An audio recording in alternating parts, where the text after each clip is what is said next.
4, 3.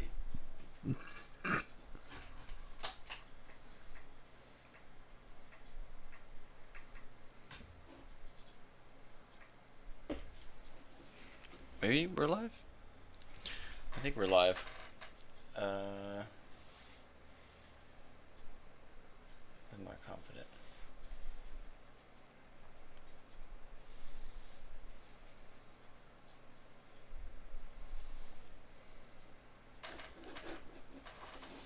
I feel like it's not connected like it should be. You have to press start recording. Oh, maybe we are live. Oh, we're live? Okay. I think we are live. Cool. Welcome, folks. Sorry for that little hang-up. Welcome back. Apocalypsis Historia coming at you live. Brady and I didn't have anything exactly cohesive prepared for a long podcast. We've been hop, skipping, and jumping around between a bunch of different stuff, and we're very scatterbrained at the moment. But did want to talk at you about, I don't know, several of those scatterbrained things, and I guess before we get too far into what we are going to talk about tonight, want to give a shout out to our Patreon members, shout out to all our subscribers, shout out to you guys commenting. Thanks so much for commenting. Keep commenting. More discussion, the better the dialectic, the better. Wow. Looks like we have context. Claire. Yeah, we have context. Oh, Shakespeare. perfect. This will be exactly the video we want you Perfect. here for. I want to talk a little bit about Love's Labor's Lost, actually, and I got you written on our board here. You can see at the bottom left, context Shakespeare. There you go, Claire. Thanks for tuning in. While we're on the thank yous as well, she just left some comments the other day, I think, actually, too, right? But thank you, Mr. Driftless Books. He sent like a little donation the other day, so okay, just wanted to say awesome. thank you. Thank you so much, Driftless. Hopefully we'll be hearing something about his 24/7 Bardathon again, because we're about that time of year. It's coming around. Again. Wow. So, okay. It's already been a whole year since we did that. So be on the lookout as we get to celebrate Shakespeare with a 24/7 24/7 straight week of reading Shakespeare, which was super fun. Yeah, looking forward to that. And to be clear, that's where these insane people, including one of our favorite Patreon members and subscribers, Driftless Books, who has his own channel and does his own Shakespeare stuff. I believe he's an Oxfordian, but he's into the idea of group theory.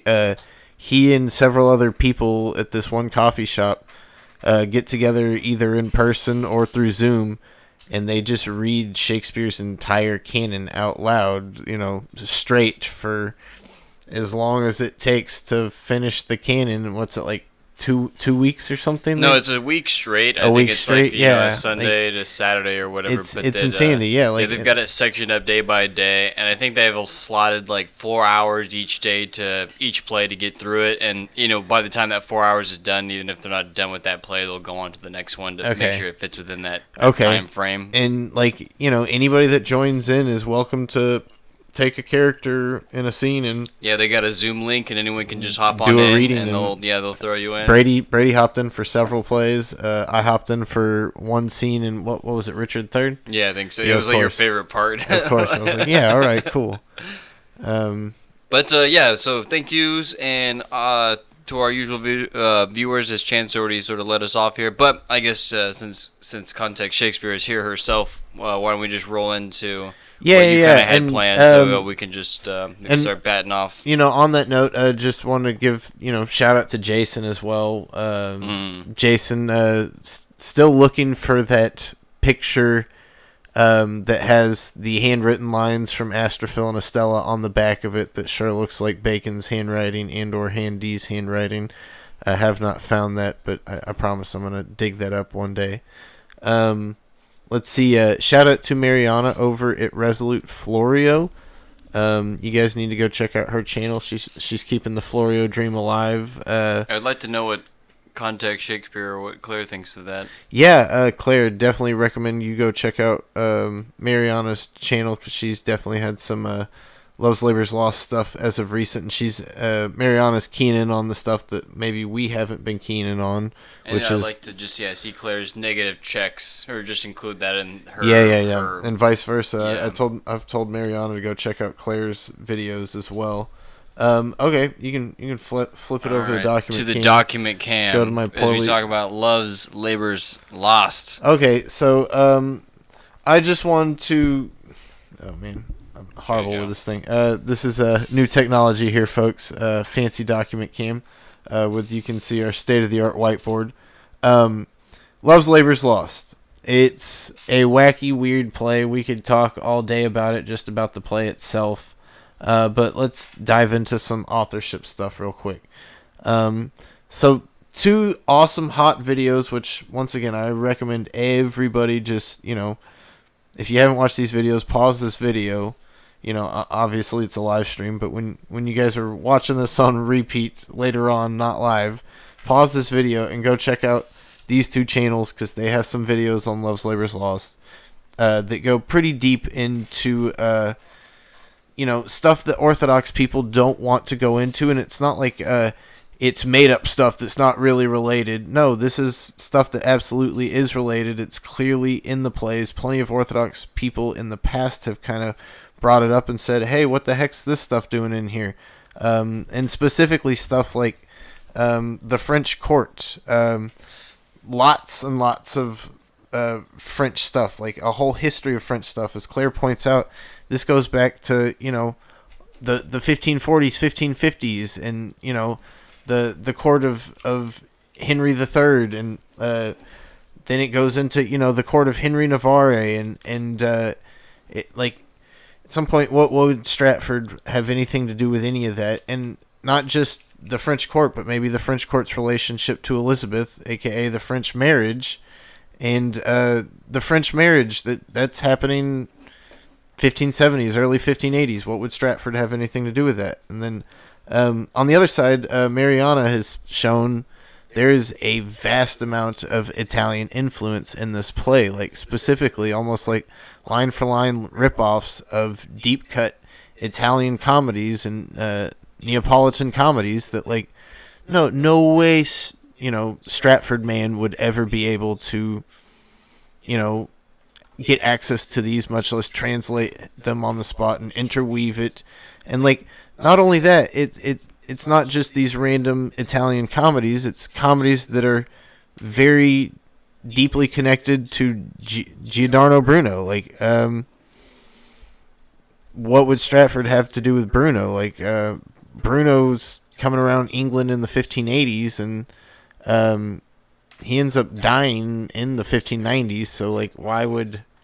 How old is Bacon in the 80s at this point? Is he's Bacon's born in 61, 62. So in the 80s, so he's at least in his 20s. But Yeah, okay, for sure. And Bacon's also a whole thing that I haven't fully gotten into. I'm looking at all the folks a little older than Bacon before I get to Bacon and Mary. They're the next 2 on my radar. But while we're talking about these older hats like Florio, Bruno, and Oxford, I just wanted to point out that there may be a way to bridge these seemingly 2 disparate arguments towards looking at authorship questions to Love's Labor's Lost. Like, clearly there's a whole lot of Florio, Bruno, Italian stuff happening that points to early 80s, and clearly there's a whole bunch of stuff with Oxford, Leicester, the French court, the court of Navarre, the relationship of the French Duke of Anjou, aka Alençon, and Elizabeth. All that stuff's being wrapped up into the story of Love's Labor's Lost. What is the connection between all of these things? And I'd like to maybe just say Philip Sidney would be a good lens into looking into this play. You don't necessarily have to immediately say, okay, Philip Sidney wrote the whole thing, or that Philip Sidney wrote any of it, but Philip Sidney may be a way to sort of biographically bridge Mariana's hypothesis and Claire's hypothesis. And Claire and Mariana are working off of and developing. They're not just cherry picking or plagiarizing, but they're developing and working off of old, really thoughtful, well worked out theories themselves. And so Mariana's working off of Francis Yates, and Claire's working off of Eva Turner Clarke. And Yates and Eva Turner Clarke themselves point to Sydney as much as they point to Florio and Oxford, or almost as much. I'll say it like that. Because Eva Turner Clarke says, hey, the first thing that Love's Labour's Lost reminds me of is in 1578, and Claire, correct me on these dates, 1578, maybe 79, I think it's 78, French court comes over to England to visit and negotiate marriage contract for, one of the first of several times. And when they do, they're received by 4 men, and it's Leicester, Oxford, Hatton, and Sydney. And those 4 men may be a perfect stand-in for our 4 main characters. There you go. Of Love's Labour's Lost. We got Love's Labour's Lost up here. I may have it up there. I can't believe I didn't bring my copy over. It's up there in the folio. Don't worry, guys. It's in here in the complete works. But in our 4 main characters of Navarre, Domain, Longaville, and why am I blanking on the other name? Baron. Thank you, Baron. That may be those 4, as Eva Turner Clarke points out all the way back in 78. But as Mariana has pointed out, hey, look, Baron, a.k.a. Brown, that's very clearly a pun on the word brown, and that is exactly what Bruno's name means in Italian. And furthermore, every one of those characters, their name is as their name should be. Longaville is spelled like Longaville. Domain spelled like Domain. Navarre spelled like Navarre. Baron is not supposed to be the French name. Baron is supposed to be Biron, like the French version of Byron, like Lord Byron. And so why it's, subtly changed to Baron, aka Baron, that may be related to Giordano Bruno, and it may relate to all this Italian comedy stuff. Okay. But it's not maybe just that. There's some other stuff I want to maybe point to. We get the French visit to England. We also get, Florio's first fruits, which, that's by Florio. I'm not sitting here saying Sydney wrote that or anything, but I do want to say that maybe Sydney is associated with that work, and in the sense that is being dedicated to Sydney's uncle, back when Sydney's still the the heir and the sort of front of the Leicester Sydney circle. That maybe there's some connection between Florio and Sydney already by that time. And then in 79 we get Lady of May, and maybe it's Lady of May could be from 78. It's hard to say with the dating. But Lady of May is a little quick mask, but Lady of May is almost like some kind of real quick in a nutshell version of Love's Labour's Lost. It's not quite the same plot or anything, but it's very much the same kind of static drama mask type thing, where you have this weird batch of stock characters that all have these kind of witty musings on art, philosophy, and life, which is definitely what's happening in Love's Labour's Lost, but it's also very much about love itself, and the whole mask was this, extended allegory to get Elizabeth to pick between the forester and the shepherd, which was aka pick between Leicester or the French Duke. And of course she picks the shepherd to piss off Sydney and Leicester, because they know that she knows that they know, that said, that in that mask, Lady of May, there's a character, Master Rhombus, and he is pretty much Holofernes in utero. He is the prototype of Holofernes, and yes, it's a stock character, but it's the first kind of like well-known successful version in one of these English comedies. And with that Rhombus character, you can see it get developed into something like Holofernes, and at first it's like, okay, maybe that's a stretch, maybe it's not. But Master Rhombus, we got to remember, is kind of a spoof on Peter Ramus, who was a philosopher thinker at the time, who was the kind of champion of one version of a school of the art of memory. And so he had one school of the art of memory, but his big competitor was none other than, yes, we've already talked about him, Giordano Bruno. And so it might make sense that, and Sidney himself was sort of being courted by both sides, because Sidney, as well as people like Oxford, were apparently practitioners of art of memory, and both schools kind of wanted these hot young thinkers to be, kind of their new celebrity endorsements to their school of art of memory. And Bruno's definitely trying to court Sidney in the early 80s when he's visiting England. And it might make sense, that Sidney would spoof Ramus, even though he's being courted by Ramus, to say, hey, maybe I am siding a little bit with Bruno. Well, with Holofernes, Holofernes probably isn't an exact spoof on Ramus or Bruno or anything like that. But Holofernes himself may be none other than Harvey, which other people in the past have said Holofernes was a stand-in for Florio. And I know Mariana's not a fan of that at all, but I just want to point out Holofernes can be, like, if you put the letter I and say I Holofernes, that's, almost an exact anagram for John Florio if you spell John with an I instead of a J, as they would have back then. Also, holo means whole in Greek, and furnace is from Old English, which means leaf. So whole leaf, like maybe the flower, which is what Florio means. Okay, maybe not. But Holofernes is actually from an Iranian Persian named Verafirna, who was, some old kind of Old Testament type warrior dude that was super, super proud, and because of his pride had some awful downfall, and he was, during his time sort of famous for being the guy that had the proud downfall, almost Oedipus-like sort of thing. And so maybe that name Holofernes is being chosen for Harvey because Harvey was this proud figure that had this, kind of crazy downfall. Jim Fess, that's another name that I should have put on here. He's another YouTuber. He has these quick little videos about anagrams and close readings into the plays. His favorite stuff is the sonnets. But even if he doesn't have a video over it, go find him in the comment boards on our channel or on his channel and ask him some of his thoughts and run some of your own thoughts by him, because he's amazing. He's got all this stuff. Thank you, 1578. Yeah, Lady of May, 1578. That makes sense. Thanks, Claire. And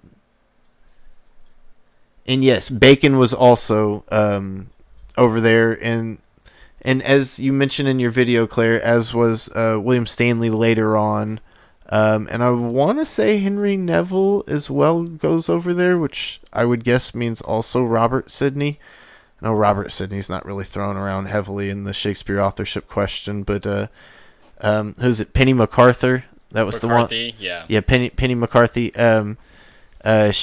She has got me looking more into Robert Sidney, because she thinks that Robert Sidney's behind Robert Chester's Love's Martyr, which I haven't read her essay going into that, but I find that very compelling. But back to Jim Fess real quick. Yeah, go check out his stuff, because he has his own take on Love's Labor's Lost, and he's read real deeply into some of these names, and not just read, but thought deeply into some of these names, and he's real big on anagrams, but it's not just anagrams. It's like the anagram has to be confirmed in the context or meaning, and as such, I think a lot of his anagram readings are super strong and super provocative, and like, even if they're not 100% correct, they give you this sort of lens to try and dive into a play or into a scene or into a poem to make a reading of it. And he himself is a Mary Sidney fan, but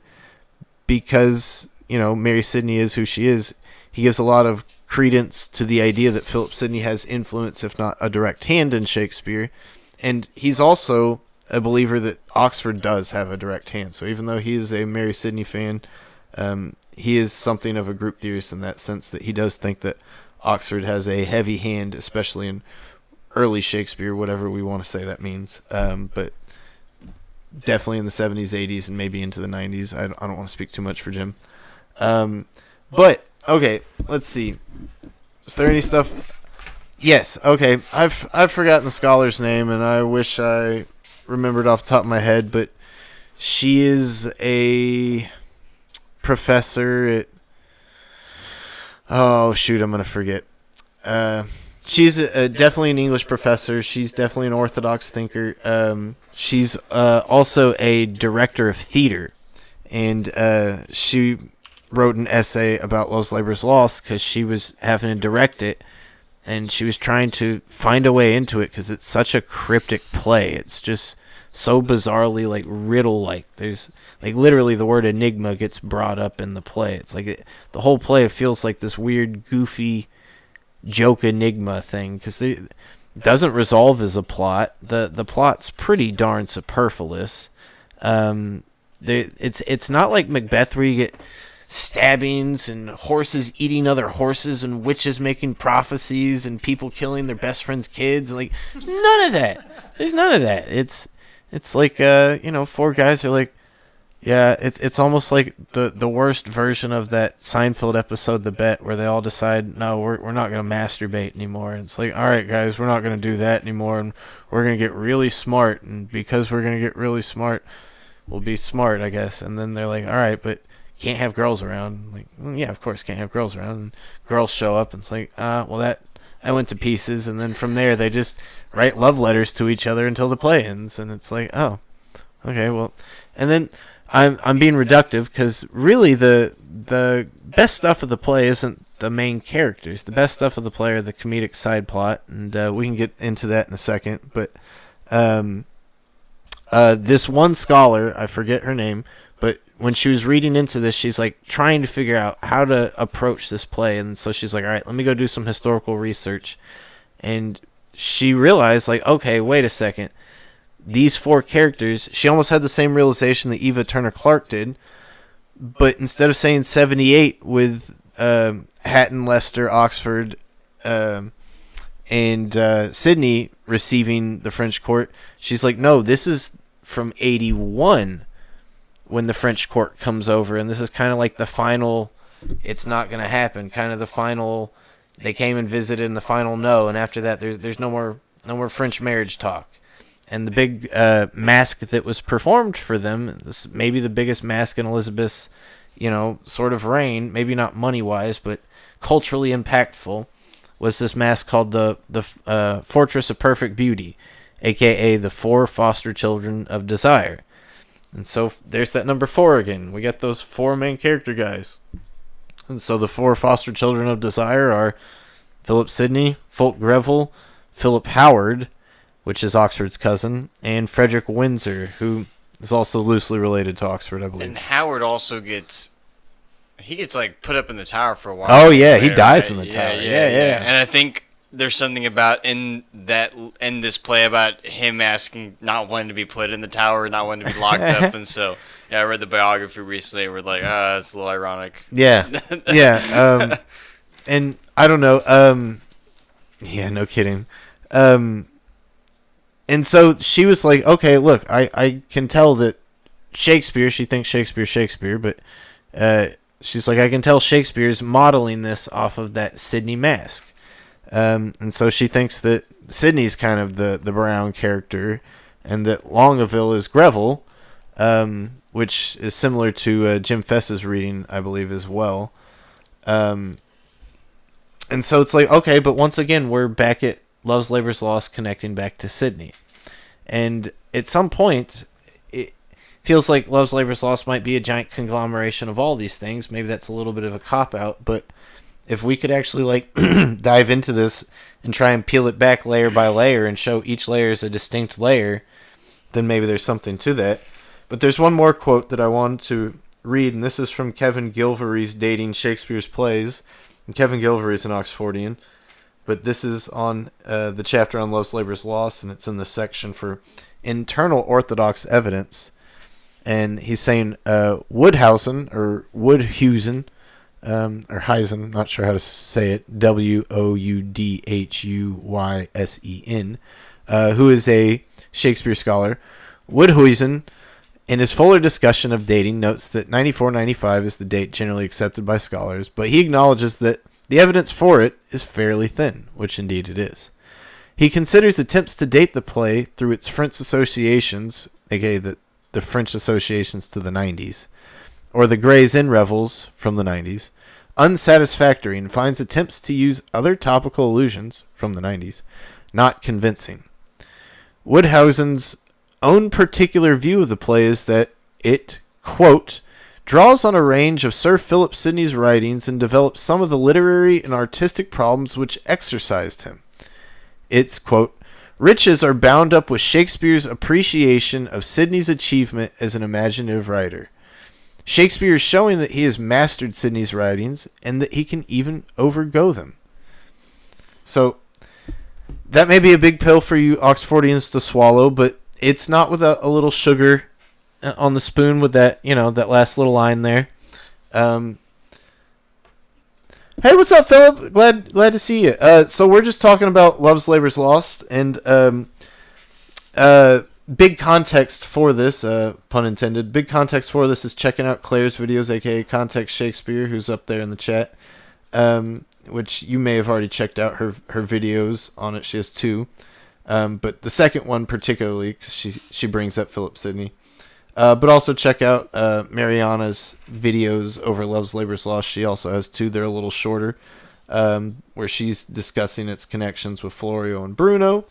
But I just wanted to sort of bridge a gap between their two videos, or their two theories, hypothesis, and say, look, we don't have a lot of direct connections between Oxford and Bruno, or even Oxford and Florio. Maybe we do with Henry Rosal years later, but we definitely don't circa early 80s. And so maybe it makes sense to look at Sidney, because many Oxfordians, when they're looking into Love's Labour's Lost, see Sidney pop up a bunch, including Claire. And I think rightly so. So I was reading this quote here from Woodhousen, who is a Shakespeare scholar. And I'll reread it. I read it already, but I'll reread it again. Woodhousen's own particular view of the play is that it, quote, draws on a range of Sidney's writings and develops some of the literary and artistic problems which exercised him. Which, I'll pause real quick. That's exactly what we've been saying with our defensive poetry videos. That, okay, whether you want to say Sidney's part of it or not, or Oxford's part of it or not, whoever Shakespeare is, seems to be thinking very seriously and very deeply about what Philip Sidney is putting forward in defensive poetry. How to reaffirm something he already said, or to dissert from it. Yeah, or subvert it, twist it, or find a way around that or critique. Success it, but it's always, it just seems so much of that rhetoric is like laid out for Shakespeare to respond to. Yeah, and so that's why I said, I made that thumbnail of, Shakespeare's Guide to Dummies, because it's just like, here's what, if you really want to get to Shakespeare, here's all these like kind of questions and motifs that have already been tackled in the canon, essentially. Another way to say it, another way to say it is that we could draw a line in the the sand, the chronological sand, that anything before defensive poetry is some early kind of riffraff, forgettable, stuff. Anything after defensive poetry starts to look like Shakespeare or proto-Shakespeare, even if it's not Shakespeare. Even these no-name hats like Robert Wilson and stuff, like, damn, that's a damn fine play. How did you figure out how to do that? It's like, it happened after defensive poetry. There's just this complete heightening of the whole dramatic scene after that, and maybe Sidney's not the exact 100% impetus or influence, but like, definitely at least tapping on the zeitgeist there. And it goes to the point where, like, maybe straightforward mainstream scholars will say, well, yeah, obviously Shakespeare's, digging it. And then we can go down further where, like I said in those other videos about Penny McCarthy, where she's like, well, it must have been Stratford, who was basically raised by the Sidney Circle. They just grabbed Stratford when he was young, and they just tutored this kid until he was the product that he is. She's like, that's the only way that makes sense to her. So right, and like, it's not far off from being just a Mary Sidney fan, right? Like, isn't that just the biography of Mary Sidney? Raised in the Sidney circle, picked up all the traits. So, okay. Let me see. Going back to Bruno real quick, I just want to point out Heroic Furies. That's one that comes out in 83, which is right when Mariana wants to maybe date Love's Labor's Lost composition. Well, when Bruno wrote Heroic Furies, who is he writing it for and to? It's to Philip Sidney. And man, and just the name Furies again, we already go watch our Divine Tragedy stream. Yeah, we kind of did on touching on that. I'm about to be dropping some more connections. Yeah, that particular concept of the Furies. Yeah. But yeah. Which powerful, y'all. If you missed that, it connects to John Lilly's Endymion, where you have this character, the Eumenides, which is named after the Eumenides, which are the Furies from Greek mythology. And Sidney himself seems to drop Furies in his literature. And so it makes sense that, Bruno would dedicate a work to and about and for Sidney called The Furies, the no less heroic Furies.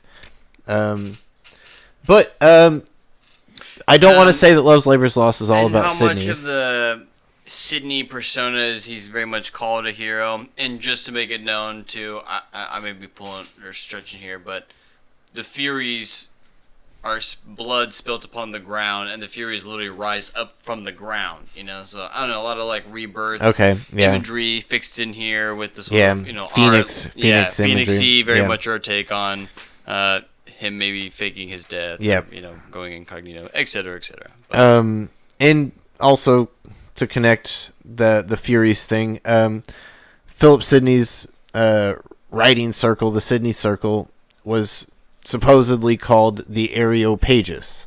The Areopagus is Athena's court, divine court that she institutes for Athens to mete out justice. And it's through the Eumenides, the divine Furies, that justice is meted out. And so there is a very literal direct connection between the name Eumenides and Areopagus. So that's just one of the many, many connections between Sidney and Eumenides and the Furies. It's one of the reasons that I think Sidney's maybe behind some of the writings of John Lilly. And sure enough, I won't go too much into it because I could sit here and ramble for hours. But I've been reading J. Thomas Looney. So there you go. Oxfordians, little shout out to you guys. Been reading J. Thomas Looney. Of course, I haven't been a huge fan of it, and maybe we'll make a video on why that is. Not that it's all bad or garbage or anything like that. There's a lot of cool stuff in there. I just personally have noticed more than other people that he is not a fan of Philip Sidney. He goes out of his way to disparage and denigrate Philip Sidney and Philip Sidney's writing abilities and Philip Sidney's works. And I find that a little troubling, and it's something that I've seen in general from a good chunk of the Oxfordian following. Not everybody by any means, but a big chunk of the Oxfordian following, like Dorothea Dickerman, for instance, where they, are very vocal about, Sidney's overrated, and Sidney's actually garbage, and he's just pumped by propaganda. Or he's constantly stealing from other people, too, even in some cases, right? He's just ripping off, and he's not even that good, and he's being propped up by his rich sister and all that. I don't particularly love that line of thought. I think that's kind of silly, and it belies a little bit of an inferiority complex. It's a little tabloidy. Yeah, and so I personally think that there's maybe a deeper connection between Sidney and Oxford that we're not getting from the historical narrative, and we're going to have to dive deeper, because remember, much of that historical narrative is coming from people like Fulk Greville, who is himself connected to both those people. So maybe it is a little bit of propaganda. Remember, Fulk Greville is one of the right-hand men of Francis Walsingham, Mr. Intelligence Agent, extraordinaire. But, that is a lot of surmise on my part, and there's a lot of groundwork to be laid there. But going back to J. Thomas Looney, J. Thomas Looney points out to me that Euphues, the very first thing that John Lilly writes back in 1578, which Bob Prechter and a good chunk of Oxfordians like to think maybe Oxford wrote that himself. That Euphues is about Euphues and his buddy Philautus. Well, who was Philautus? Well, that's Philip Sidney, guys. And if you read through the whole book, you'll realize there's tonal shifts. A lot of it's that super dense, euphuistic, funny, witty stuff, and then some of it's this really long, complex syntax, and that's mostly in the section where there's the letters, the epistles, and I want to say that Sidney's writing those. All the witty, super euphuist kind of stuff, that's Oxford. The letters in the middle part, yeah, that's Sidney. But going forward further from that, Two Gentlemen of Verona, it should be coming out right around the same time, at least the first version. I would think it's coming out probably late 70s, early 80s. It's clearly one of Shakespeare's first. It's just clunky structurally, we'll just say it like that. And it's definitely missing some of the polish as far as the language goes. But there's a lot of wit, there's a lot of early euphuism, there's a lot of playing with early Shakespearean comedic structures. That play, who are the two main characters, the two gentlemen? It's Proteus and Valentine. Well, Proteus, a lot of people have been like, oh, it's clearly Oxford. But nobody's bothered to, who the is Valentine? And what does Valentine make you think of? Love. Yeah, exactly. Yeah, love, and we already know Philip already heavily makes puns on his own name constantly. Yep. So, yeah, and, why that's a stretch. And who are the two main, maybe, guys in this scene who actually go to some of these locations in Italy, Yeah. Exactly, those guys, two. Yeah. Verona, yeah, exactly. And, Valentine at the start of the play is, making a name for himself, being famous over not in court. It's, it's not like the play set in London and it's, saying that, oh, no, this guy's over on the continent, but it might as well be. Clearly, this Valentine character is off in some foreign court making this famous name for himself, while Proteus is like I hate being stuck here. I wish more than anything. Dude, oh my god. And it's that is guys, the biography to the T. Yeah, I mean, Loney says as much himself, pretty much. I don't know if he recognizes that in Two Gentlemen of Verona or not, but, it is. And, and so it's it's not just the ague cheek and slender lampoons. It's not just we get these two one-off lampoons in these funny plays. No, Sidney's in a bunch of this early stuff, if not the entire canon. And and just to bring it back, because we're going through King Lear right now, and one of the main moral characters that has the moral high ground a lot of the times is the Boy Scout signaler is just Duke of Kent. I don't know if he's a duke, I forget, Duke or Earl or whatever.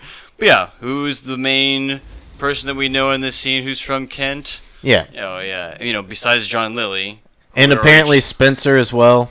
Okay, yeah, it's still kind of people still in the Sidney circle that are heavily connected to his little cadre. And I pulled out quote after quote after quote of Spencer and Sidney just can never get in the same room, and it's just I had that one. Yet they're best friends and read each other's minds and one use time each other's Spencer words went to go drop off a play, and it's just as Sidney's walking out, and some secretary was like, "Oh no, I'm Sidney. I couldn't get you this time." And Sidney's like, "Oh, well, let me see this. Oh my God, this is amazing. Get that guy back in here." And but then you still don't have the meeting. It's just all these weird little biographical snippets that you can't tell if they're after the fact or something. So, and another thing that Loney said that connects to that, Loney goes out of his way to say Sidney's totally plagiarizing Oxford and Spencer, and when he shows the plagiarizing of Oxford, it's he's not really stealing the line. It's more okay, he saw that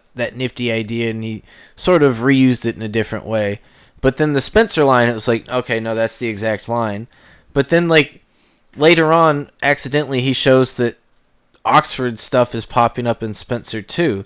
And it's if he had done the dating, he'd have realized the thing that he's saying that Sidney's plagiarizing Spencer for Well, Spencer actually wrote it after Sidney. He was quoting a mask of, or a little drama that Sidney did for her sister when she moved into Wilton, like 77, and Spencer's Shepherd's Calendar is from 79. So, no, that's Spencer having a line of Sidney's pop up in Spencer. And, like, sure enough, guys, go comb Spencer.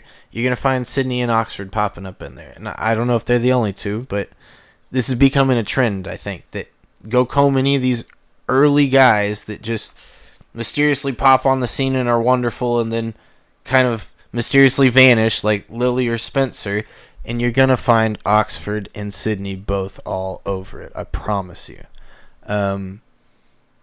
Probably not just them two, like as Claire brought up earlier, the third name, Bacon.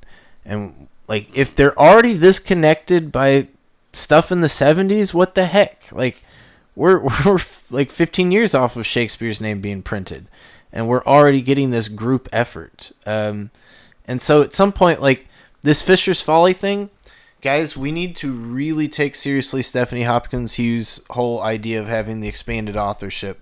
Because this Fisher's Folly thing, it's a front. It's totally got to be 100% a massive front. Walsingham is setting it up. Cecil's helping. Leicester's helping. Everybody's in on this. It's for the Queen. It's when they get the Queen's men merged from literally Leicester's men and Oxford's men, as well as Sussex men, which is, grouped in with Oxford's men. All three of those combined to make Queen's men. This is where we get the Sidney Circle writers who are writing for his uncle, incognito, merging with Oxford and maybe a few of his cadre, like maybe even a young Walter Raleigh or something like that. You get the merging, and you probably have dozens of pens writing for the Queen's men, but that would include Oxford and Sidney as sort of ringleader types.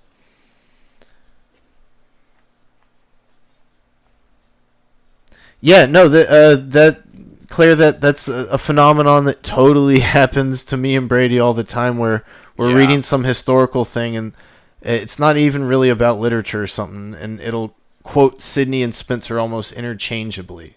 Brady was reading something about King Arthur, and it had to mention both of them, like, just back to back, and it's almost like they said the same thing. So, and it was saying, she was quoting something from Spencer, and then she was like, but the only person who actually could have seen this scene that Spencer's probably referring to is Philip Sidney, and blah, blah, blah, blah, blah, blah. It was just like multiple times, and like, I don't know who else could have written this but Sidney, but, because it's probably referring to this specific thing, and who could have had, and so on and so forth. But just a lot of just big old ironies. It's all those ironies are made all the worse that the deeper people look at trying connecting Sidney and Spencer, like, the less and less likely it is that they could have possibly ever even, like, personally, physically met. And it's like, how, what? Like I said, just that little anecdote I just shared about how they if just it missing was each other. 2024 with Zoom meetings or something, but, like, no, like, that's crazy. But yeah, like, Harvey does seem to be, like, Catherine Duncan Jones and her book here seems to think that, like, Harvey doesn't just, like, appreciate Sidney. He loves Sidney. It's like, I think she's making the reading that he's, definitely trying to butter up, and that he's constantly overextending himself and trying to associate with himself with people that maybe he can have a claim, but he's overstepping his boundaries, essentially, by doing that. And she'll be saying that in certain cases, it's Nash coming in and checking him and saying, like, oh, like, you said this thing about, you really like Philip Sidney, and you said that it made your liver or something. Well, that means that you're basically like a homosexual or whatever, because liver is where the passion sits, or that's how they thought. So Nash is essentially, like, sort of trying to distance Sidney away from Harvey in a sense, and also, belittling Harvey. And it seems like this is constantly happening, where Harvey's doing this and trying to butter up to someone, and then he gets knocked down by someone else. And maybe he's not getting knocked down, because I don't really know the whole scene either. It's just like this one person. It seems to be a pretty good summation, and I'm glad you brought up liver, because Claire brings that up in her Love's Labor's Lost video. That's a line from Love's Labor's Lost. Longaville gives a big sonnet speech, and someone says, "This is the liver vein." Which, like, it's maybe the Shakespeare era equivalent of us, that's gay, gay, liver vein. Which, let me see. Oh, let me see. Yeah. Hello, Thomas. Yeah, exactly. Hey, Thomas. Yeah, so few printing presses. This is gonna be a very tight-knit, close-knit crowd. I wish Apollo was here. Apollo Cobain. He's one of our viewers and big sack. Oh, he's here. Sack guy. Oh, there we go. I like it. Boom, right on spot. There he goes. Apollo, you're the man. Yeah, Apollo's got the facts. He's the man with the plan with the bibliographic data. 60 printing presses in 25 shops at the peak, at the most, at the absolute most. That's a tiny, tiny world. And this is kind of a ongoing theme that Apollo comes back with more and more, and I absolutely love it. That like just remember the world is small. It's a small world after all. Like small world because like yeah we got 8 trillion people on the planet now, but back then it was nothing of the sort. And specifically in England at the time, it's like what, and especially Greater London at the time, it's less than 1 million people, and like the amount of people that could read and write, it's much, much smaller. And the amount of people that could afford things like books and read and write, and not it's to mention, much smaller. It's a much more totalitarian monarch system. So like you don't say the right thing, or you're not slapping a tweet up there making fun of the queen, or you get your arm cut off, you get your head cut off. Yeah. So yeah, definitely a controlled environment for sure. Yeah, if you think Twitter and Instagram is censored, like get out of town. I bet. And 1638 makes thoughts are, like, sense super to me censored. too. It's like going right up into Civil War, and then Civil War kind of. Which we're just coming also off of Guy Fawkes Day. Oh, which yeah. Who knows? Like remember. I would like to know? Like what do Oxfordians, Baconians, Florians? What does anyone really have to say about what does this event have to do with any of this stuff? And so I don't have an exact take on that, but I do have some thoughts. So one person that's really heavily connected to the gunpowder plot, or not just one person, but one family, are the Percys, which think Henry IV Part 1, right? Hotspur, Henry Percy. That's got to be 100% modeled after the literal Henry Percy. There's no way that character is not directly modeled after the real Henry Percy. It's like it's his great-great-great-grandfather or something. But just to me, there's no way that character's not. And Oxfordian, Sydneyan, whoever you want to be, there is a connection because if you're a fan of Alexander Waugh says Dark Lady is Penelope Rich. Well, Penelope Rich had a sister, Dorothy. Dorothy is married to Henry Percy, the 9th Earl of Northumberland. He was also called the Wizard Earl. He was one of the richest men in England for a good chunk of his earldom. But he had a younger brother who was a pretty decent poet, and there is a lady in Wichita Falls, Texas. I forget her name. It's a kind of Eastern European type name. She is Stephanie Ivanovich, maybe? Maybe that's a different writer. She is a big fan of her theory that says that only 6 writers wrote all the works of Renaissance literature, and one of them is William Percy, the younger brother of Henry Percy. All that aside, I do think that Henry Percy is Henry IV, and there's maybe not just that. You can probably see it in other Shakespeare characters and villains, and maybe just literally in Macbeth himself. That Macbeth isn't a Hal character. Macbeth is a Hotspur character, one of these ambitious, throne-seeking types. But yeah, his Henry Percy had another brother, not William Percy, but a different brother, I want to say, that was one of the main plotters of the gunpowder plot and got locked up for it. And Henry himself probably should have, but somehow just didn't because he's Henry Percy. But Henry's also deeply connected to that school of night, and he's supposed to be buddies with Raleigh. And Raleigh's already in the hotbed, and Percy was already in the hotbed from the main plot, which is a year before.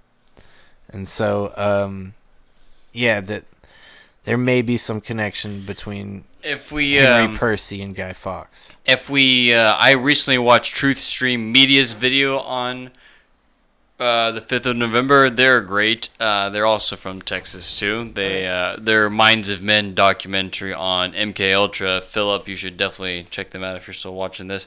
But they recently did a video on Remember the 5th of November and how important apparently this little celebration was actually important for like early America too, and that early America was doing a lot of this stuff, celebrating it for the longest time.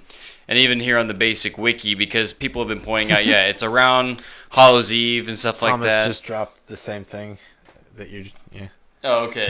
Yeah, exactly. And so it's great stuff, and how they connect it to early American history and anti-Catholic sentiment, and how American Revolution around that time they kind of back away from celebrating it because they're like, oh yeah, we need the French, so we can't be. That's the Catholics that one day also, so it's just weird how certain customs get picked up, but you see all this political machination sort of behind it, and and how genuine some of it really is, and I can't really be on the ground to say that, but even in the basic wiki they'll say here that there's a lot of stuff about Protestants acquiring their own rituals, adapting older forms, or performing substitutes for them.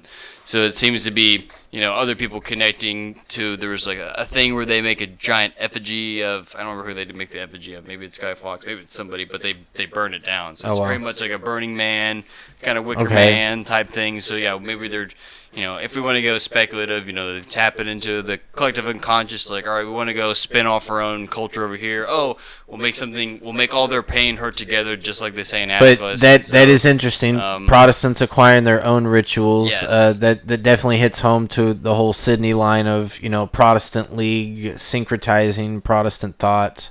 And how to have memes for your country, and that's how to have nationalistic fervor for your country, and how does everyone get on the same song? Remember the 5th of November.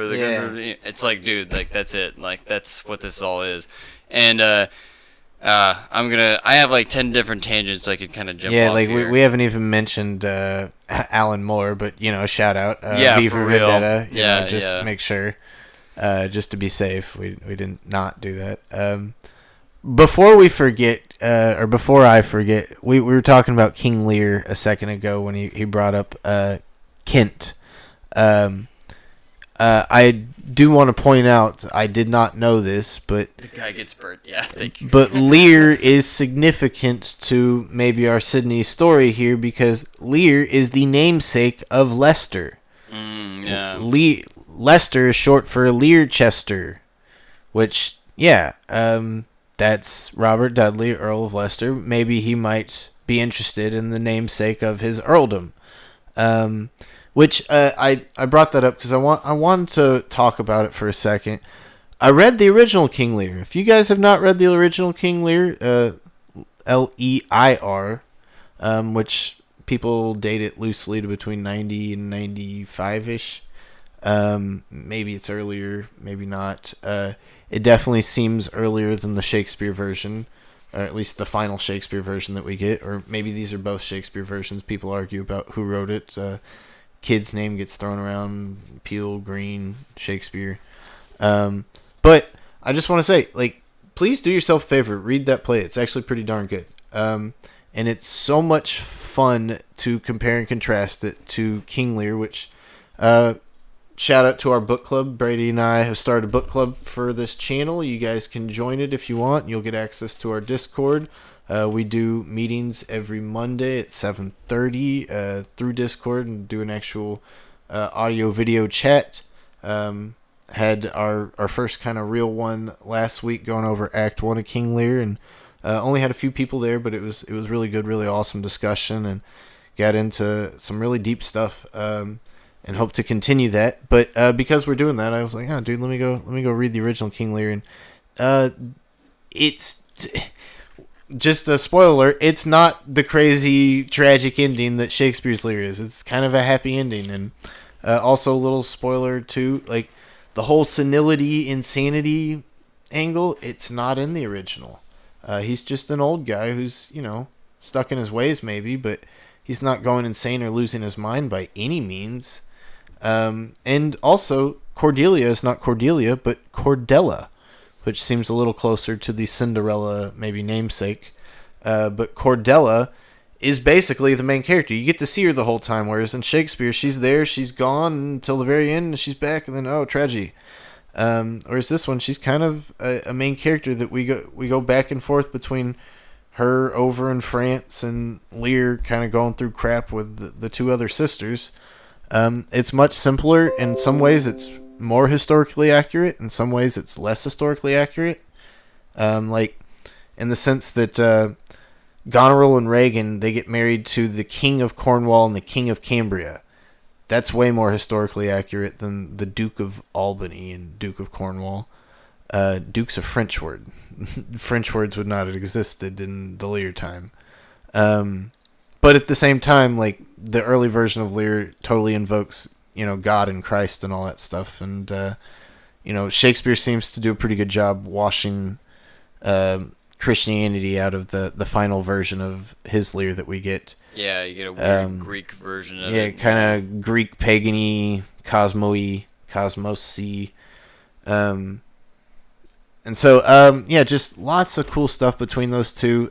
It's well written. It does read a lot like maybe say Spanish tragedy, so I see the kid descriptions. But yeah, go check that out. I also wanted to bring up another another kid play, Fair M. It's another one of Shakespeare's Apocryphas. But I wanted to bring that up because, after I read Lear, I was like, oh, well, people call that kid? The other stuff that they call kid, does it read like that? And Fair M in some places reads a lot like Lear, in some other places it doesn't. But I wanted to point out, in Fair M, there are these three characters, these three kind of, not quite prince characters, but these gentlemen, courtier characters that are trying to woo M, the titular character. And those three characters are Mountney, Vallingford, and Manville. And it's like those may just sound like random names to us, but like literally just look at the second syllable or the last syllable in each of those words. Ville, Greville, Knee, Sydney, Ford, Oxford. Yeah. And at one point in the play, it looked like Vallingford was the bad guy, and I was like, this is one of these plays written by Sidney. He's clowning Oxford, and I'm totally trying to invert the loony reading. But sure enough, like later act, it seemed like a different author, and Vallingford comes out ahead. It's like literally, I want to say like, okay, Oxford wrote that last act, But yeah, I don't want to sit here and go down this tangent for too long, but I just want to bring up these apocryphal plays and say it's totally worth our while to read them, and it's totally worth our while to try and do the same approach that we do with Shakespeare, trying to read the biography into it.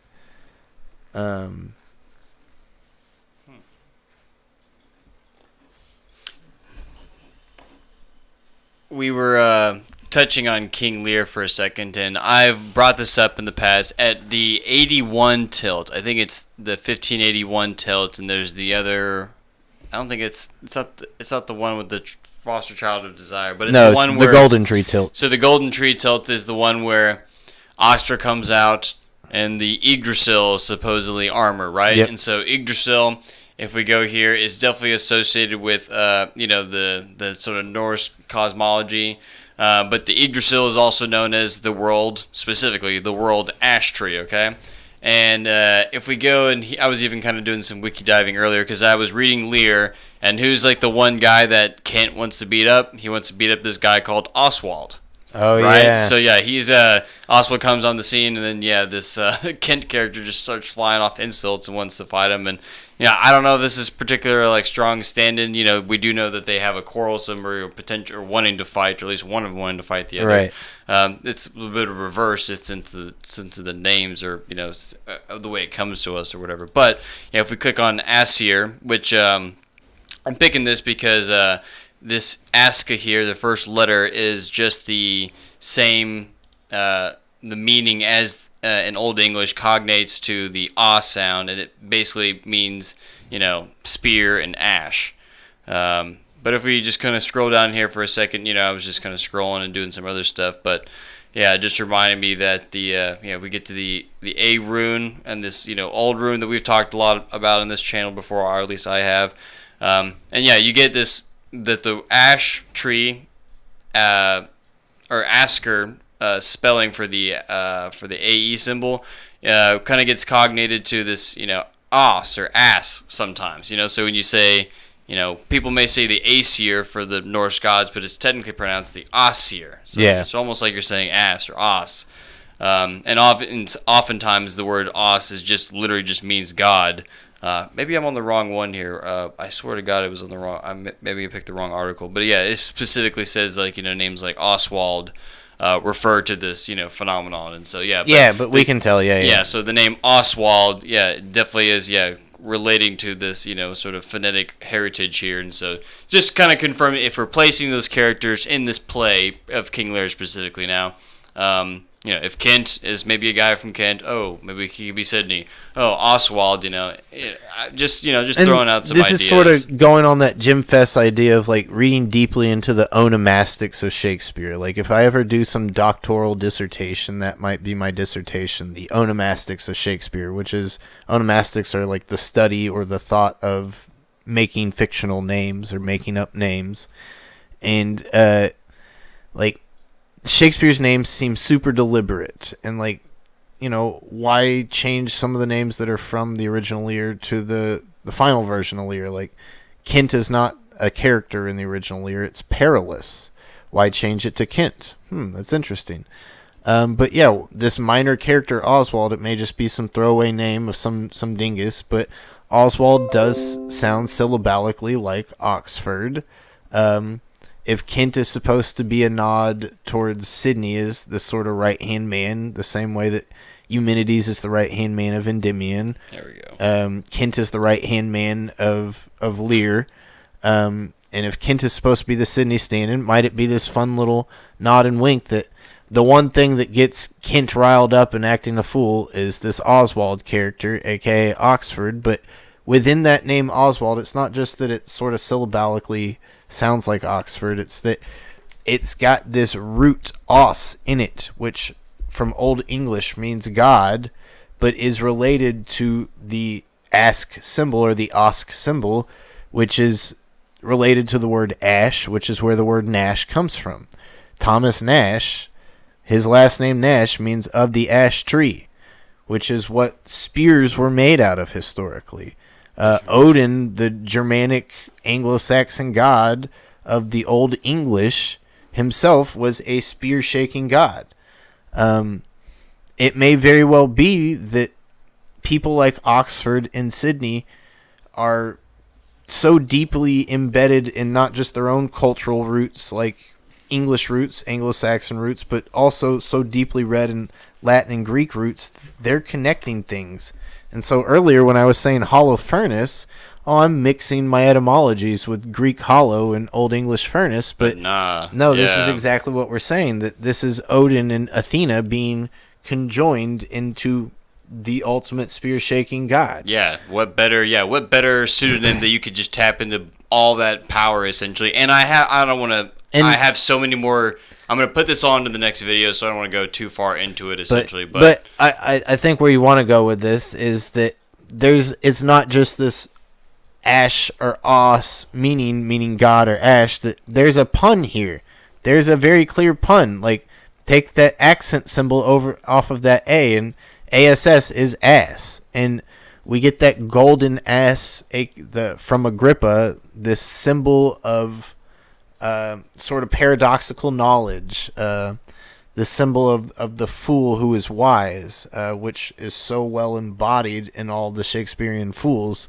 It seems like Oxford and Sydney are both sort of playing with this wisdom in their own sort of ways, if they are writing through Shakespeare like I think they are. So yeah, look, anytime you see ass, like something significant is happening. And yeah, there's just so many powerful things to do with this, with this letter too, with the aska, because it's literally like the can you pull outward up breath essentially Sonnet too. 76 real quick? Yeah, and to bring it back to the as we go to the next sonnet, I'm definitely gonna push more of that. What was that fancy term that you use for the study of the sound? Onomastics. Onomastics, yeah. Now I have a word for that. So yeah, definitely going to be maybe Tolkien made up that word. Heavy sort of content in a sense, but I'm not sure if Tolkien made up that word or if he just is like sort of the patron saint of it. But yeah, I always associate Tolkien with onomastics. Sonnet 76. Let me switch views here. And this is just showing the ass thing real quick, which actually does connect back to Love's Labor's Lost. I wonder if I can find that for us here. And this is a favorite, no matter who your candidate is. This is a favorite sonnet of all Shakespeare fans. We don't have to read through it. You guys all know this. But this is one of the famous ones that may be pointing out the name. That every word doth almost tell my name. And, Oxfordians say every word may be a pun on Edward Vere. But there's also an acrostic happening here. We get WSWT. The William Shakespeare writer is T. Watso, Thomas Watson. But we don't get Watson. It stops where the N should be. Instead of the N, we get ass. And so there's this weird confluence with the word ass and the name, that we're getting this acrostic that's almost supposed to be telling us this clue that, yes, it's Thomas Watson that's writing this. And plenty of people have said Thomas Watson's related to Shakespeare. He may have been a friend of Shakespeare, that Shakespeare was the heir of Thomas Watson. I've heard that quote a lot. Some people think Thomas Watson is the main author of Arden of Faversham. Prechter thinks that Watson is just another pen name of Edward de Vere. But instead of Watson, we get Watso, and then instead of a completion, we get the word ass. So this ass is almost like this punchline on trying to clue out this name. But let me see. Let's see if we can do this, dude. See if you can pull up Love's Labor's Lost from Folger. Like the whole text? Yeah. Because it'll let us search by word.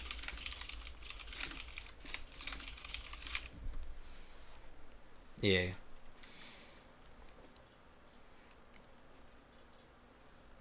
Okay, search this text. Search for name. So for what? Name.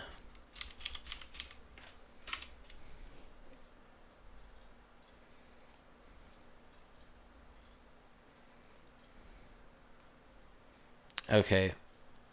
That one right there. This one?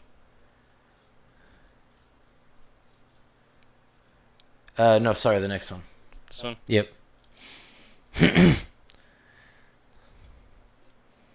Okay, so we get necessity will make us all, and this is Barone talking, which is supposed to be the Oxford stand-in according to Oxfordians. Necessity will make us all forsworn 3,000 times within this 3 years' space. For every man with his effects is born, not by might mastered, but by special grace. If I break faith, this word shall speak for me.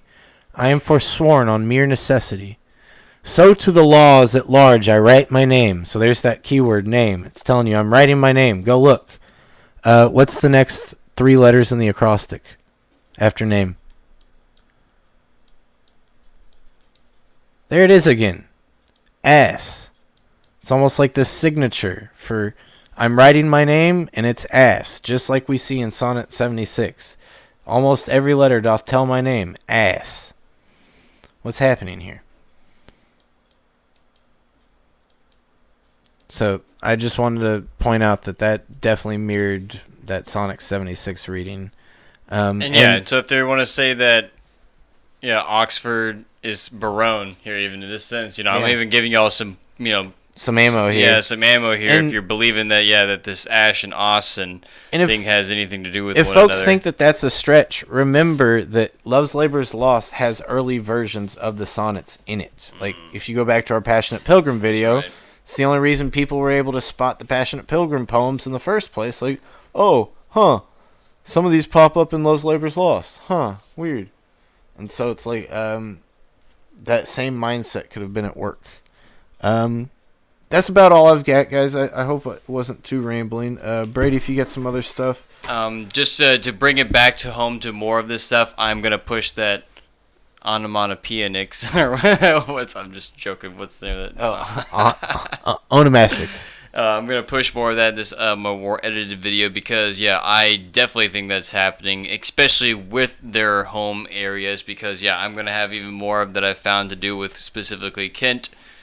And Asker, Ash Tree in of itself that I'll jump on here. But if you recall, at the top of this whole thing, we were talking about, we named the Areopagus several different times, and I'm going to give a slight preview, but because we were talking about this, and I just wanted to push more of this stuff home, because I'm going to maybe wrap up a bunch of what you just said here. But so we've already done several videos on Philip Sidney and the defensive poetry, and we've talked about multiple times about how he brings up, or last time we reiterated in the Greek tragedy video as well, that he brings up and pays homage to the thing called the Furies, which I had never even known what the Furies were until I read defensive poetry. I just wasn't up on my Greek until it was just like, Phoenixes, Cyclops, Chimeras, like I knew everything except the Furies. It's like, I wasn't really familiar with that one.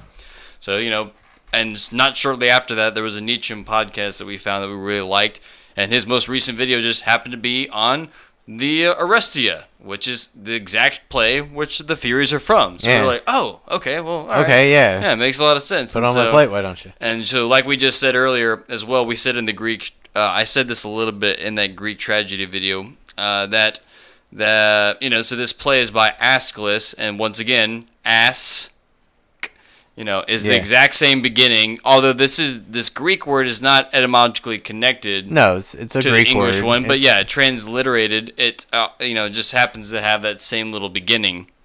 And so I'd wondered, maybe if Philip Sidney or Oxford is aware and would be like, hey, that's kind of a funny, little coincidence there, and then maybe they'll start to hear. Maybe I'm gonna hint at maybe they do find more connections there to behold. But I will say that to close this off, to close my thoughts, I got this. We just read the Orestia, but I got gifted another translation, a dual translation, so it's got Greek and it's got the English on the other side. But just ironies abound, and just before I'd even read this intro, I finished reading it, and I was kind of telling Chance in our Discord, which also relates to more of this, I'll reveal later on, but I said, hey, this play basically is it's like Hamlet all over again. It's basically, mother kills a father, with an uncle, and then has to get avenged by the son at some point, who has, even a lot of psychological, oh man, I feel bad about kind of killing my mom, and but I gotta avenge my dad, that can't go unsolved or whatever, and so I was like, this is basically like Hamlet, this is the exact same story. So I'm reading the little intro here for the, this different translation of the of Aeschylus Orestia, and he just says, very last thing before he actually, the last paragraph of the intro, and they just say, curiously enough, Orestia's story has many close parallels with the Norse legend on which the story of Hamlet is based on. Son in exile is called upon to avenge a father, killed by the man who has seduced his mother, perhaps with the mother's consent. The son carries out the act of killing his mother and her lover with great difficulty, undergoing fits of madness and so on. Given that there is no suggestion of any possible literary, historical link between the origin of these two stories, the similarity of the plots offers a number of significant problems for psychologists and mythologists to explore. The puzzle is especially intriguing because the Hamlet Orestes narrative is by far more is by far the most popular story in the history of English dramatic tragedy. And it's just like, I accidentally came up through the back door somehow. It's just like, I only found Orestia because of reading Sydney and just getting slowly clued in and just like, like tracing it back, and then like, wait a second, but they're essentially saying there that Hamlet is the merging of Greek and Old English mythology. And they're already with Saxo Grammaticus is just like the old continental story of the exact same one that Hamlet's taking place of. Let us remember, like, if Greek mashing up with Old English mythology, if that sounds crazy and like we're making that up, like, no, like, go read Holinshed yourself. Holinshed, who is the historian of the era, says that Britain is founded by Trojans, who were Greek. I do think that looking further into this whole Greek Old English connection will very literally help us understand Shakespeare at a deeper cultural level. No, I'll push it actually, because in just a recent stream that they did, I now actually have evidence of this cross-pollination of the Greek world and the super high northern continental Europe part. You had Survive the Jive and Gnostic Informant talking about just the stink etymology and connections between all this stuff. And so he's Gnostic Informant is definitely much more of the Mediterranean guy, and Survive the Jive is definitely more of the Northern European continental. But they were talking about, to bring you back to some of this Greek stuff, Dionysus. Dionysus' mom is called Semele. She's an earth goddess. He had found that, and he was actually in Survive was confirming it, that Semele is actually an imported goddess all the way from up north, or at least the exact same comparison or exact same root connection that's actually maybe older, to a goddess from Lithuania, so like way up there, called Zimnaya or Zimele or something. And that, it is also an earth goddess, and so it's got the exact same meaning and connotation and like Proto-Indo-European root meaning, yada yada. I forget. I don't want to go off half-cocked here, but they were just saying like, so even the Greeks, their version of Semele is not Greek origin. It's from somewhere else, essentially. And this other thing has been spreading around, going into Russia, depositing other stuff up there. They've got Zimnaya, which is another earth goddess thing too. So this cross-pollination of old continental Europe and Mediterranean seems much more connected than we seem to realize, essentially. We're like, all this stuff that we say, Greek mythology, it's all set in stone, but it could just been like, they're like way more loosey-goosey with it or something, way much closer to say modern or Hinduism, right? Maybe so. Much looser and much more. It's not this exclusive canon. It's, It's this big, ever growing. Yes. Kind of different combinations and versions and like, to connect it back, Semele, the mother of Dionysus, this imported goddess. Semele is the name of the character in Endymion. There you go. Eumenides is in love with. Yep. So, like, onomastics. Like, we could go through the entire play of Endymion and look at every one of those names, and just looking at the names might give us tons of meaning about the play. Which, Jim Fest himself has anagrams for every character. And I myself have done an anagram shown. Sydney is Context Shakespeare says, reading mirrors at the moment, and the first mention of Shakespeare is in a paragraph of Greek and includes Sidney and Spenser. Okay. There you go. And once again... And Tully Fomenko drop, Thomas, right on. Huh? And Thomas mentioned Fomenko. Fomenko shout out. Okay. I don't know, dude. Like, Phantom Time stuff, that'll get me going, but I'm like, oh no. My work's cut out for me. Like, I'm not Isaac Newton. Like, I can't suss out timelines like that, Speaking of Phantom Time, should we drop the JMG factoid?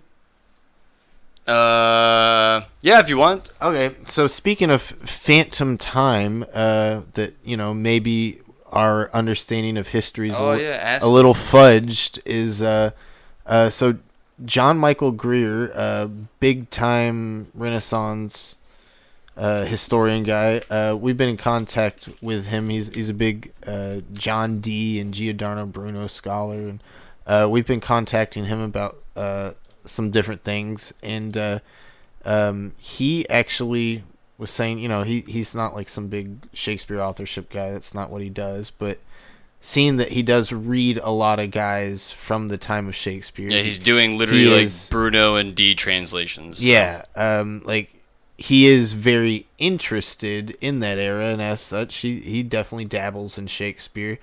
And he says one of the things that makes him consider the Shakespeare authorship question, very heavily is that, there are just certain historical facts that he's aware of that most people, even us sackers, aren't aware of because we're not total 100% Renaissance historians. But once you're aware of those facts, it's like, wait, what the heck? And so for him, while working on another translation, Gerard Thibault's Académie des Elspes, I discovered a very odd thing that challenges the accepted chronology of Romeo and Juliet.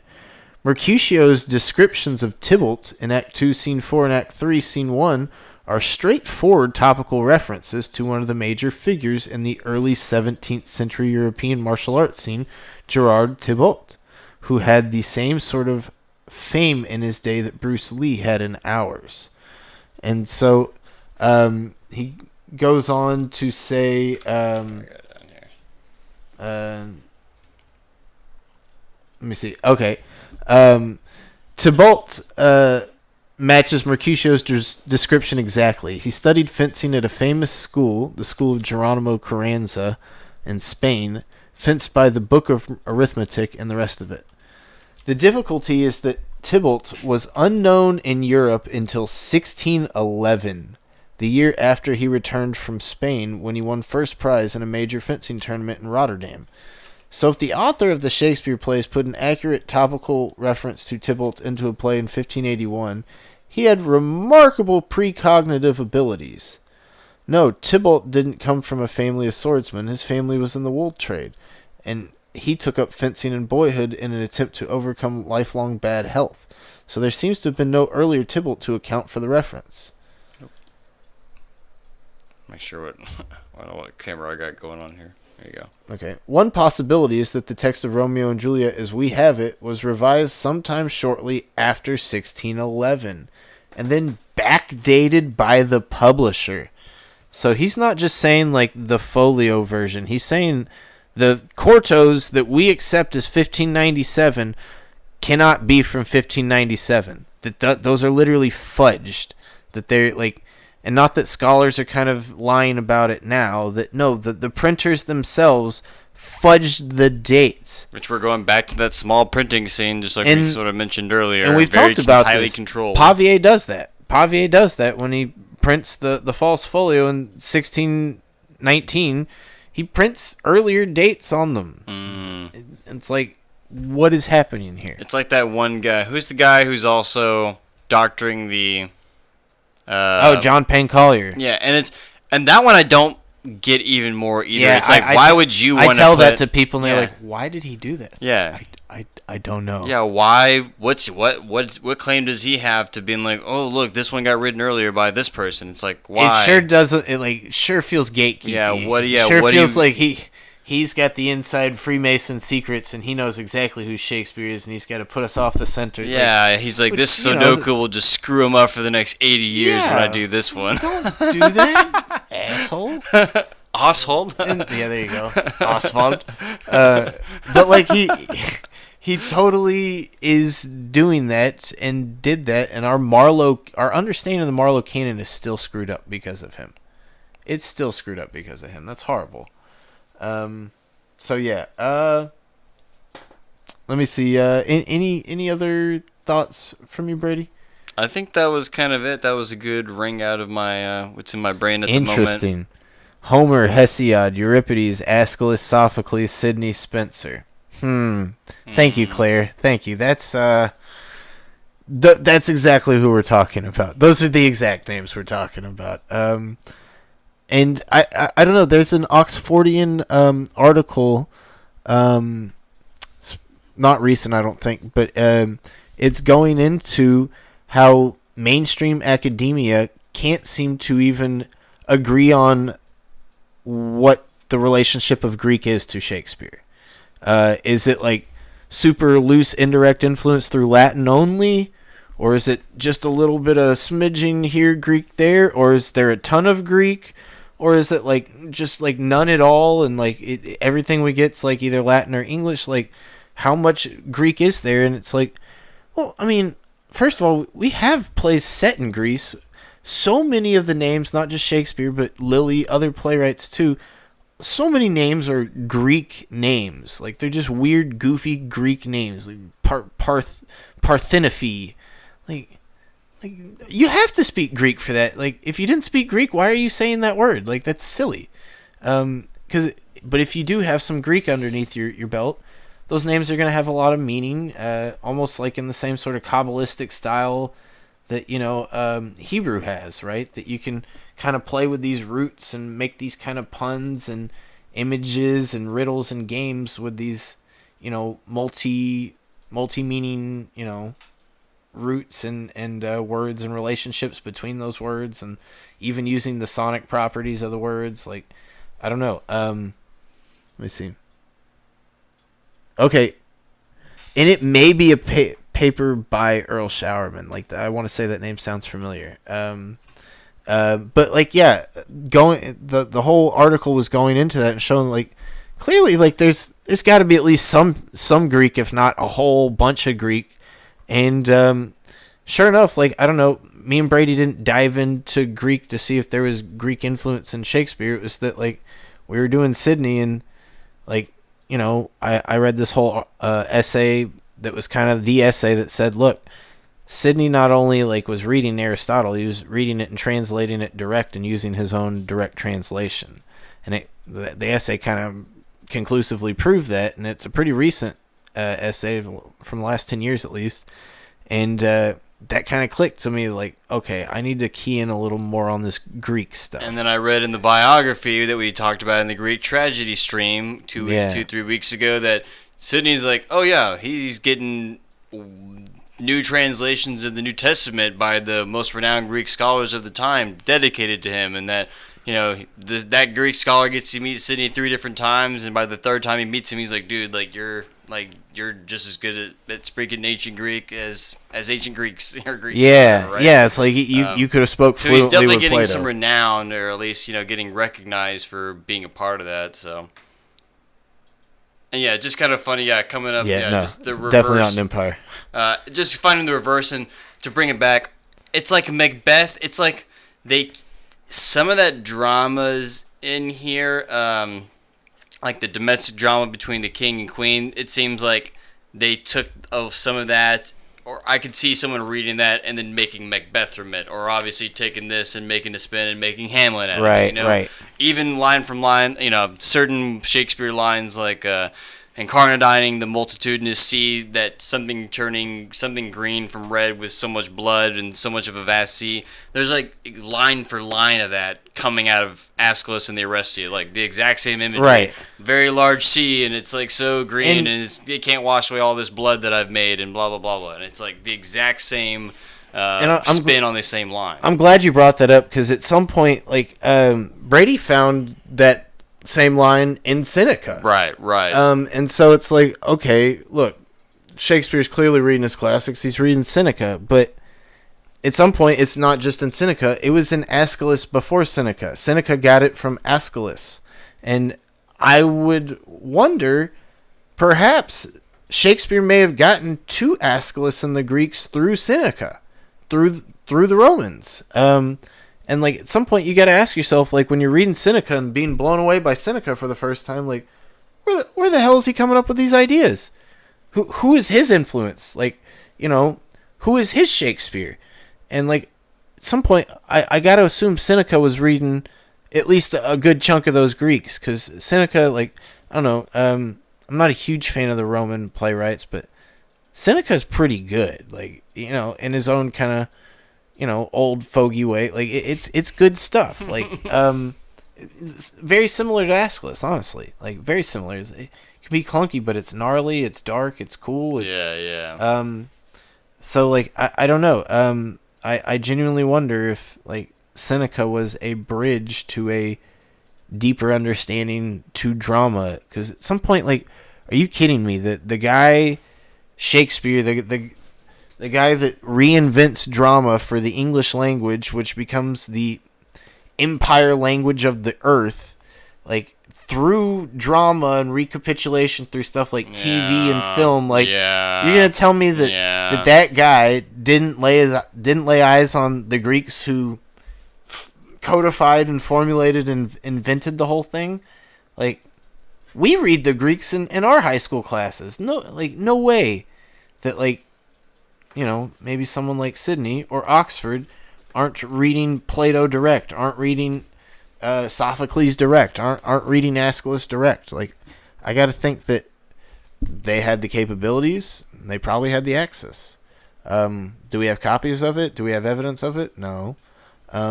But we can trace indirect evidence through their writings, through other stuff to say, hey, look, there's a pretty good solid chance that these guys were capable and had access. So, yeah. Thomas Kurzeppa, what's the name of that guy who does the Greek and flame analysis of the letters and the toroidal?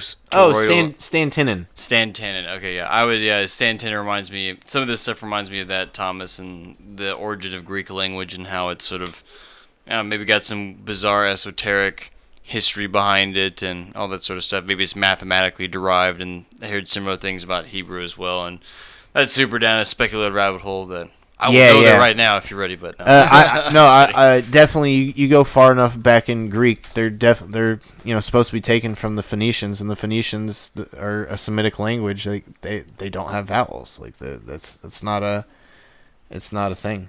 There you go. He's already on it. Yep. Yeah, right on. Stan Tenen. Yep. Right on. He's fun stuff. His lectures are a trip, and I don't know, like, even if it's way out in left field, thinking that deeply about letters themselves, I think is like, it's a very, I don't know, Shakespearean kind of endeavor. Yeah, dude. It speaks to my soul. Yeah.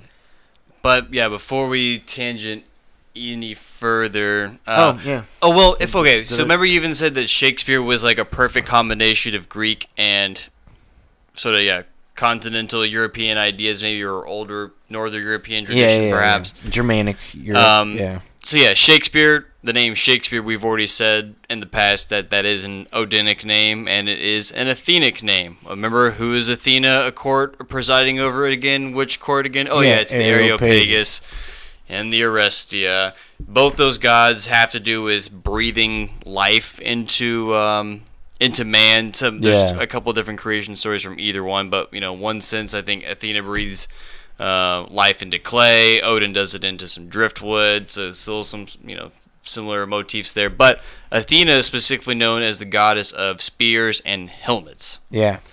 And what better name is William for multiple reasons. Wilhelm. It's literally a helmet name. So you got the helmet name and a sort of spear shaker name, but you get a Germanic name this time because obviously that's where the name Wilhelm comes from. Yeah. But that word will, who did we bother connecting Shakespeare to and Aeschylus to? Actually, who are we just talking about them doing it? It's Nietzsche. Nietzsche's will to power. It's that same concept, this sort of mental awareness, flourishing, execution, agency, something about that concept itself seems to be another motif that I'm always kind of touching up on between all this stuff. And once again, William Shakespeare just seems to be the best, most potent distilling and recombination or synthesizing or syncretizing of all these sort of ideas, right? Absolutely. And that goes into there's two Greek words that can sort of stand in for that idea of the will or force of life or willpower or life force energy, and it's not just living itself. It's like the puncturing out of the void itself. Not just a sustaining. Not too different from the Holy Ghost. Yeah. But they kind of talked about, which is the word minos. Yeah. So the two words are the word power, are right? minos and thumos or thymos, and Minos, we see that in, words like mind or Eumenides. But with Thumos, I wonder if Thomas might be some kind of pun on that, since we're getting this will with will, and Thomas Nash seems such a precursor to that. And that, if we're getting the Nash is the sort of Old English, maybe the Thomas maybe is the Thumos, So it's supposed to cognate with Latin fumus, like fumes. Okay. Like literally like rising smoke and stuff. Okay. But yeah, probably related to time, like Thyme, okay. the spice thyme, yeah. But yeah, specifically, I think the Minos, meaning the word, it means like power, like divine power, and not quite so like thunderbolty, but some sort of like divine will, just vigor, vitality, something along those lines, Yeah. But yeah, super concept that I've been chewing on real hard here. It's been chewing on me. That thing that chops off people's head in Indiana Jones 3. You know what I mean? Duck and roll. Short round duck. Yeah. Turned it off when short round didn't pop up. So he wasn't in that movie. Mr. Jones. Oh, there you go. Free Willy. Shout out. Don't get me started. But yeah, I'd like to think that we're following the Nietzsche breadcrumbs here, and that he's on chewing the same stuff that we are, and the awareness of the syncretist and of course, efforts and all that stuff. Nietzsche was a Shakespeare doubter. Right. Picked up some books. Got a book haul. Picked up some Thomas Haywood, Fair Maid of the West, Part 1 and Part 2. Super excited about this one. This is Parasitaster, or The Faun by John Marston. Oh man, what's up, Hypoiron Knowledge? Been trying to get more John Marston on my shelf because I absolutely love John Marston. And that's supposed to be his last real play, and then he kind of quits writing. Got Philaster by Beaumont and Fletcher, which I know in our earlier videos I've gone on rants about how much I hate Beaumont. To be fair, what I hated was one specific play, and that was Night of the Burning Pestle, and it was an experimental piece by a very young or early raw author, and it was a giant failure in my eyes, and I need to move past it because since then I've read several Fletcher and Beaumont plays, and I've been like, I guess that Fletcher was pulling all the weight, and that Beaumont sucked, but then I went and read some essays, specifically by Cyrus Hoy, and he's like, oh yeah, that one, it's mostly Beaumont. What? This is Beaumont? This is really good. Okay. Well, what about this one? That one's Beaumont, Fletcher, and Massinger. This is all really good. Okay. So, I've been talking all sorts of crap about Beaumont and Fletcher, and really what happened was I read some of their early plays that are, for whatever reason, more printed than they probably should be, because those get more printing than their sort of height era stuff, and this is supposed to be one of their Heights tragic comedies, Philaster. And then starting to get some real deep cut stuff. Here we go. The Troublesome Reign of John, King of England. It says by George Peele on the cover. You can put whatever name you want on that, because I've seen plenty more names than Peele attached to it. Lodge, Green, Kid. There's probably arguments to be made for pretty much any name of that era, since they all seem so dang interchangeable at some point. But this is clearly the same way that Lear was the precursor of Lear. This is clearly the precursor of King John. So I'm wondering how different this will be than King John. And notice it's a massively thick book, so either they got a ton of stuff in the intro, or this is a long play. Let's see. Got some more George Peele with the Battle of Alcazar. And then got The Famous History of the Life and Death of Captain Thomas Stuckley. No idea anything about that play. I don't know when it's written, what it's about. I just wanted to pick up more Peele. And I don't know. I'm all about history plays, so it'll probably be good. This one I'm pretty excited about. It's a deep cut. It's 3 Renaissance plays. Usury plays, nonetheless. One by Robert Wilson. So now I have a copy of a solo Wilson play, 3 Ladies of London. One by William Houghton, Englishman for My Money, which William Houghton's part of that Henslow crew. Excited about that. And then Robert Taylor, I think he's a later guy. He's not very important to Sack because he's 1600s dude. But yeah, those are the deep cut plays that I've picked up. I want to keep getting deeper and deeper into this scene and get a better understanding of different author styles, because I think the wider and wider you read, the more you realize these people are popping up in each other's stuff. So yeah, maybe come back with some takes on some of these plays if I get around to them. Still got stacks and stacks on my shelf. This is Brady's shelf, but my Shakespeare shelf has gotten pretty unruly and out of control. I got all sorts of playwrights on there. I got whole Chapman compendiums now. I got whole Decker volumes. So a lot of them I've read. A lot of them I haven't yet. I'll get to them. I picked up this book. I've got like one or two now because, I've got 3 kids. And this is specifically a Christian one. Christian homeschooling, teaching the trivium. So this is definitely like part of this Renaissance mode of learning, essentially. And it's, focused on like grammar, logic, and rhetoric. Okay. And but what I wish I could get was Marshall McLuhan's History of the Classic Trivium, placing Thomas Nash in his time of learning, and how this whole deep dive into the trivium learning of this Renaissance period, and a focus on Nash and a lot of his influence and all that sort of stuff. So, of course, like I've already gone ad nauseum on this channel, my name literally is Thomas Nash, so that's why I'm like, cool, I'm going to collect all this Thomas Nash stuff, and all of this book is like, I cannot find it anywhere. It's like out of stock everywhere. If anyone can find another version of it, let me know, because I could do an ILL loan, but I just want to have it. I don't want to borrow it. Yeah. But so that's what's going on my mind, because I like this. Although what I wish is, I need a nice heathen homeschooling one. So I'll learn ancient Greek, but they got to learn some Old English too, or something along those lines, right? So there you go. Let me see. Yes, the irony. I super hope to have a actual edited video, kind of like we did for Passionate Pilgrim for this Love's Labor's Lost stuff. Hopefully this isn't my final word on it, but I didn't want to keep holding my breath for that because I thought it was going to be done by now, and it's not.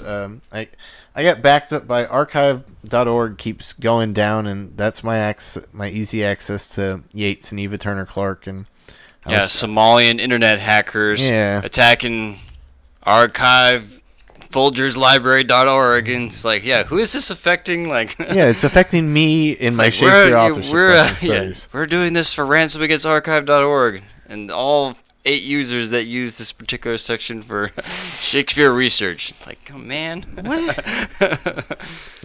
They saw these Love's Labor Lost videos, that's for sure. Yeah. But and speaking of though, Context Shakespeare, thanks so much for being here. I was glad to actually have you, on for the stream, and bat some facts back and forth.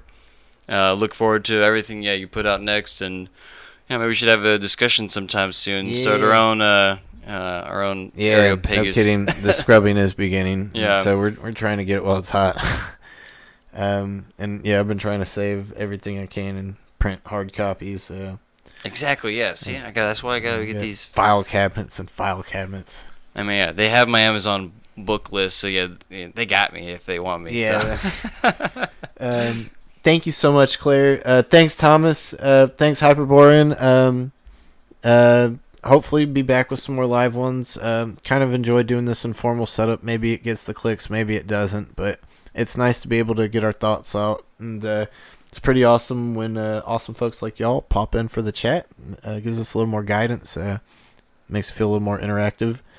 Like I said, hopefully coming out with a Love's Labor's Lost video. I have a whole set of videos that I want to do on disintegrating Shakespeare, and maybe lining up an approach that we could take with a more academic approach to, using the same way that these attribution guys use to spot other plays and disintegrate canons. Like, we could do that directly with Shakespeare by looking at certain authors with certain plays, and we could start to piece apart just how many different hands are in these plays. But that's super ambitious, and that's going to take some time. Also, yeah, like I said, feel free to look into our book club. It's been pretty cool. It's been pretty fun so far. Hopefully, it continues. Other than that, Yeah, thanks so much for stopping by, everyone. It was a pleasure hanging out with you this fine Friday evening. And otherwise, take care, have a good one, and as always, Nullius Nullius in in verba. verba.